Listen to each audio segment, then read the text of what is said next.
नमस्कार जी, कैसे हैं आप सब?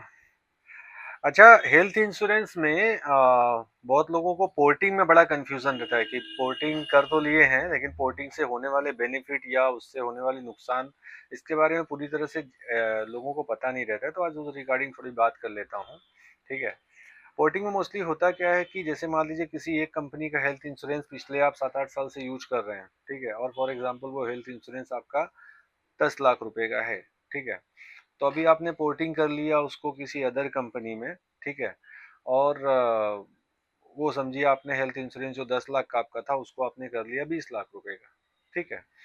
तो अब सीन ऐसा हो जाता है कि आपको ऐसा लगेगा कि अभी हमने हमारा 20 लाख का हो गया तो हमारी जो पीईडी है, ठीक है, या हमारी जो स्पेशल डिजीज है जिसके लिए 2 साल का, हर एक कंपनी 2 साल का वेटिंग पीरियड डालती है, तो आपको ऐसा लगेगा कि वो 2 साल का वेटिंग पीरियड न्यू कंपनी में अब नहीं लगेगा, मैं 20 लाख रुपए तक का खर्च कर सकता हूँ, लेकिन ऐसा नहीं होता है, ठीक है? आप पुरानी कंपनी में 10 लाख रुपए की आपकी पॉलिसी थी और आप 7-8 साल से यूज कर रहे थे, न्यू कंपनी में आपने 20 लाख की पॉलिसी ले ली है, ठीक है, उसी पॉलिसी को पोर्ट करके, तो आप रहेंगे पुराने कस्टमर, ठीक है? यानी मान लीजिए न्यू कंपनी में पोर्ट करने के 2 महीने के बाद भी अगर आपको स्पेशल डिजीज की कोई बीमारी हुई है, जैसे किडनी स्टोन वगैरह, ऐसा ऐसा कुछ हुआ है जो 24 बीमारी का वेटिंग पीरियड लगता है, सॉरी 12 बीमारी का वेटिंग पीरियड 24 महीने लगता है, उसके लिए वो आपको कंपनी क्लेम तो देगी, लेकिन कितना देगी? अप टू 10 लाख तक ही देगी, ठीक है?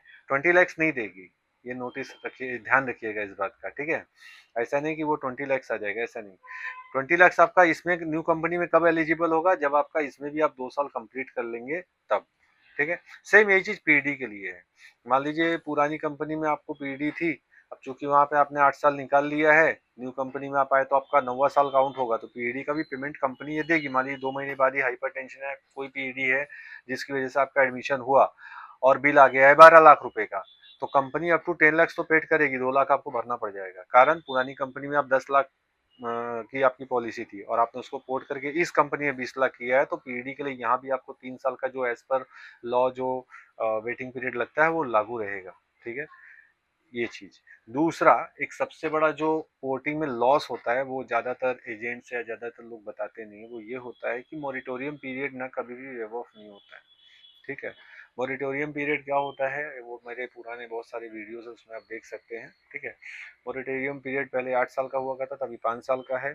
आप पुरानी कंपनी में 8 साल बिता करके आए हैं, नई कंपनी में 9वें साल में है, ठीक है ना? तो इसमें भी मॉरिटोरियम आपका वापस से फिर से 5 साल आपके लिए अप्लाई होगा, ठीक है?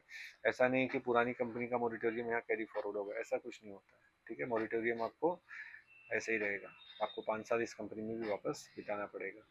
हाँ, बाकी सब चीज़ों के लिए जो 10 लाख के हिसाब से जो बेनिफिट मिलता था, वो 10 लाख का बेनिफिट ये कंपनी भी देगी।